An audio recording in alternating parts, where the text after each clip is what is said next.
point of it is to take back my narrative and just express how I'm feeling and just put a stop in all this bullshit. It's not fair, kind of letting like, no offense, but like the media kind of like take little things and run with it.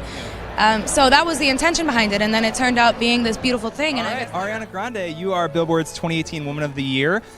Congratulations. Thank you. I don't know what for, but thank you. I mean, a lot of things, I would say. What does this mean to you? It's really dope. I'm very honored. I'm very appreciative. I'm more so just very excited to be in the company of so many incredible women that I admire tonight, and I'm grateful that this event is happening because I think it's really dope of Billboard to like acknowledge the disparity between men and women in the industry, and yeah, hopefully we can even the playing field from here on out, and I think it's really dope. So I guess I'm more excited to be here with everyone and celebrate women in general than myself, because I can't do that. I don't agree. I love that sentiment. That's awesome. I mean, you've had huge hits, you've had a #1 album, you've had amazing performances. What has been the most meaningful professional achievement of this year to you? I think probably Thank You Next being my first #1 on the Hot 100. I wrote it with my friends while we were just tipsy in the studio, and I was going through a pretty rough period, and writing this album with them, with so many people I love, has really been a huge helping factor in my healing process and just like feeling better. It's been a really beautiful experience. So I think that, because it happened when it was meant to, in my opinion. I think it makes sense that it was this song just because of what it means, and I think it's really easy to write songs that are just like sexy and fun and kind of about nothing, but I'm happy that it was a song that meant so much more to me, that I made with my girls, and that went #1 for my first one. That was really cool. So yeah, I think that. Can we talk about the video, which just broke a YouTube record? Crazy, so cool. I didn't expect that at all. No, I thought it would do well just because of the movies that we referenced and stuff. But I didn't expect that. It was crazy. How did that concept come together? Hannah and I were hanging out, and Brandon were hanging out in my hotel here, going over breathe-in treatments and stuff and getting ready to shoot that. And I wanted to play her the new music, and I was playing her Thank You Next, and I don't know, I just saw the burn book, and I was like, you know what would be really cool? If like the beginning was like me putting the boys in a burn book, but writing positive things about them, because that's kind of what this feels like. This feels like a diary entry, like a burn book, and blah blah blah. And then the two of us were just like, oh shit, like what if we did all of our favorite girly movies, and it was bouncing back and forth, and we had to shoot Breathe In, which we were super excited about, but all we could talk about was Thank You Next and how excited we were for that. So yeah, we were like simultaneously prepping 2 videos, and yeah, it just came together. I mean, Hannah's like also so girly, so it was helpful to do it with someone who appreciated like the, yeah, I have aspect of it.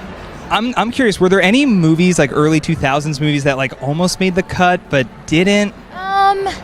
Yeah, I mean, the thing is like these movies kind of were the ones that we picked because each one has a lead character that goes through a breakup and then becomes sort of a better version of themselves in it. So they kind of went with the story more, and also just kind of like were cool, fun performance setups as well, with like the cheerleading and everything.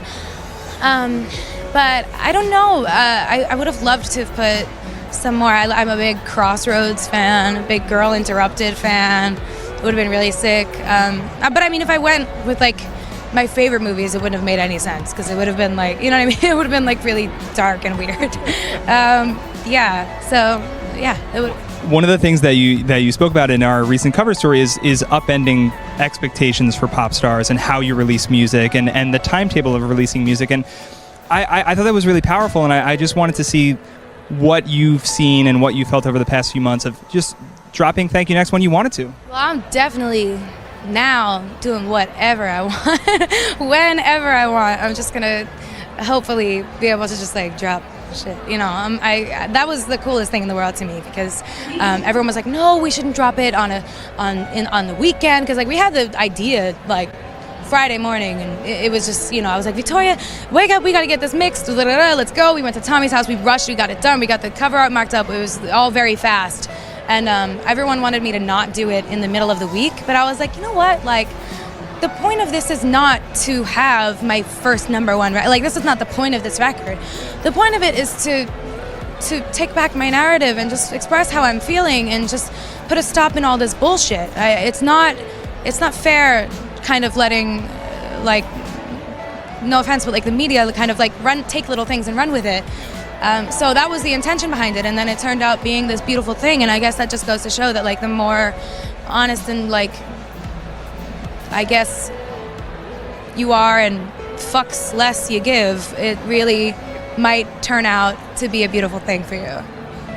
I love that. That's amazing. It felt really good. The last thing I want to ask is a lot of young women are going to be watching Women in Music event tonight, and a lot of aspiring young women artists. And I'm curious what you would say to them. And as you've found your voice over these past few years and become our Woman of the Year, what would you say to them?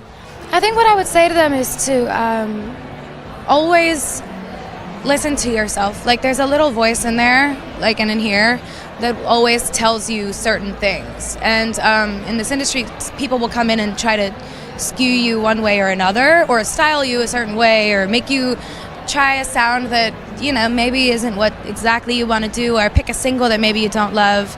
And I think there's a little bit of playing the game that happens for a little while, but I think that you should always say fuck it and listen to that voice instead, because I've done both and I know how it feels. So for me, I would much rather just do what feels the most honest, and, you know, don't listen to, like, outside sources telling you what you should be when you know deep down if it's incorrect or not. Does that make any sense? I love that advice. Sorry, I'm going to say one last thing, because I know what it feels like to put out a song that I love and have it debut at maybe 10, and then have a song that I don't love debut at 2, and the feeling is what matters most. And thank God with Thank You Next we got to a medium, and it's my first number one. But, you know, it should be more about that, and I think it should you should just stay in touch, you know, keep, I guess, connected to what made you want to be an artist in the first place. It shouldn't be fame and pictures and whatever. That it should just be wanting to be an artist and blah, blah. I think that's really powerful and really well said. And Ariana, congrats again.